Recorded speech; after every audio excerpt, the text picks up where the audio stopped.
കർണാടക ബന്ദിപ്പൂർ കടുവാ സങ്കേതത്തിൽ സഫാരി വാഹനത്തിന് പിന്നാലെയോടി കാട്ടാന.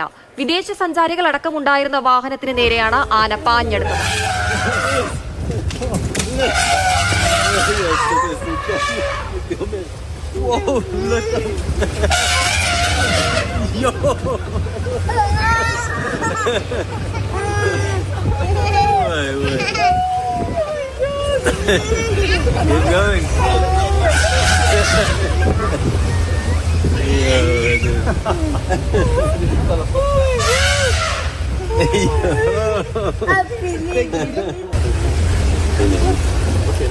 കൂടുതൽ വിവരങ്ങൾ നൽകാനായി കമൽ ചേരുന്നുണ്ട്. കമൽ, വളരെ ഭീതിപ്പെടുത്തുന്ന ദൃശ്യങ്ങളാണ്. ആന ആക്രമിക്കാനായി അങ്ങനെ പാഞ്ഞെടുക്കുകയാണ്.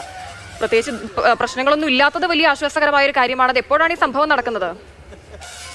ഇത് 2 ദിവസം മുൻപ് നടന്ന സംഭവമാണ്. നമ്മൾക്ക് അത് വളരെ ഭീതിജനകമാണെങ്കിലും ഈ കർണാടകയിലെ വനത്തിനകത്തുള്ള സഫാരികളിൽ, പ്രത്യേകിച്ച് കർണാടകയിലെ നാഗർഹോള, ബന്ദിപ്പൂർ വനങ്ങളിലേക്കുള്ള സഫാരികളിൽ ഇത്തരം സംഭവങ്ങൾ ഇടയ്ക്കിടയ്ക്ക് ഉണ്ടാകാറുണ്ട്.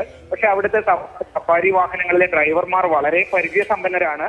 അവർക്ക് ഇത്തരം സിറ്റുവേഷൻസ് കൈകാര്യം ചെയ്ത നല്ല പരിചയമുണ്ട്. മുമ്പ് ഇത്തരത്തിൽ നാഗർഹോള കടുവാ സങ്കേതത്തിൽ ഒരു ആന വന്ന് സഫാരി വാഹനത്തിൽ കുത്തുന്ന ദൃശ്യങ്ങൾ പുറത്തു വന്നിരുന്നു. അന്ന് റിവേഴ്സ് എടുത്താണ് ആ ഡ്രൈവർ പുറകോട്ട് പോയാണ് ആനയുടെ വരവിൽ നിന്ന് ഒഴിവായത്. അന്ന് ആ ഡ്രൈവറുടെ അഭിമുഖമൊക്കെ പുറത്തു വന്നിരുന്നു, ഒരുപാട് വർഷത്തെ അനുഭവ സമ്പത്തിനെ കുറിച്ച്. അതുപോലെ അത്തരത്തിൽ ഒരുപാട് വർഷത്തെ പരിചയ സമ്പത്തുള്ള വാച്ചർമാരും ഡ്രൈവർമാരൊക്കെയാണ് ഈ സഫാരിക്ക് സഞ്ചാരികളുമായി പോകുന്നത്. അതുകൊണ്ട് തന്നെ അവർക്ക് ഈ ആനയുടെ സ്വഭാവത്തെ കുറിച്ചൊരു ധാരണയുണ്ടാകും. അത് ഓടി വന്നാലും കുറച്ചു ദൂരം കഴിയുമ്പോൾ പിന്തിരിഞ്ഞു പോകും എന്ന് അവർക്ക് അറിയാവുന്നത് കൊണ്ടാണ് അത്തരത്തിൽ സഞ്ചാരികൾ ഉണ്ടായിട്ടും അവർ അത്തരമൊരു റിസ്കുകൾ എടുക്കുന്നത്. എന്താണെങ്കിലും ഈ ദൃശ്യം കാണുമ്പോൾ അത് പേടിപ്പെടുത്തുന്നതാണ് എന്നതിൽ സംശയമില്ല.